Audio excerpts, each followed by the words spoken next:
And a few hours after that news conference wrapped up, I spoke with WWL political analyst Clancy DuBos about what we heard. He touched on the political implications that the governor's words may have on elected leaders in the jail and the judicial system.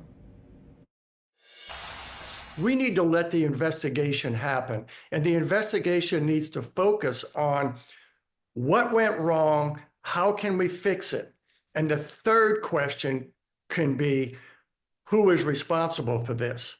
I think the voters already know who they want to hold responsible. They don't need Jeff Landry or me or anybody else to tell them who to hold accountable. But at the end of the day, if all we do is change the person and don't fix the problem, it's like the old saying, rearranging the deck chairs on the deck of the Titanic. It's not going to be any different. You know, we had a jailbreak in 1968 where 22 people escaped from the predecessor to this building, Orleans Parish Prison. Same sheriff's office, different sheriff, but there was actually a sign on the middle of the neutral ground on Broad Street, caution, prisoners escaping, prisoners crossing. It was designed as a parody, but people got the message, and it cost that sheriff his job.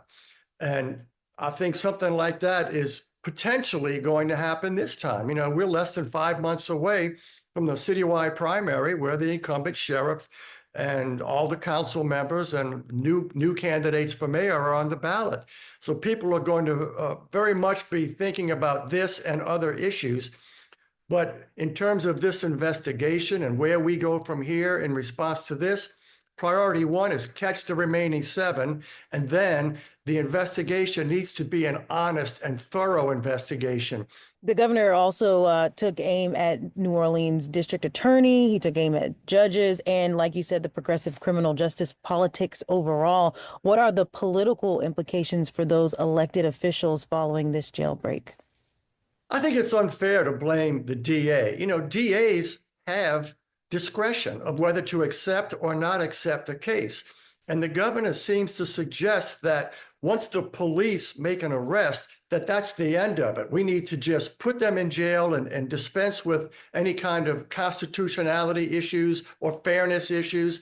If the DA rejects a case, whether it's in Orleans Parish or in Jeff Landry's home parish, it's because the DA, who's responsible for prosecuting these cases, has determined that the police reports and the evidence that led to the arrest is not sufficient to get a conviction.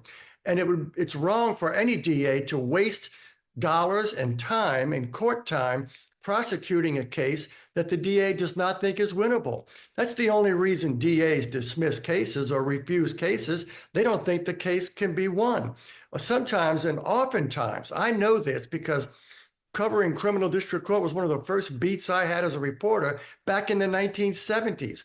The DAs typically, before they refuse a case, they go back to the police and say, look, we don't want to refuse this. This is a major crime, but we need more evidence. There's not enough here to get a conviction. This witness is not going to hold up. Do you have something else? Can you go do some more investigating and bring us a better case before they reject a case? They typically don't just reject it out of hand.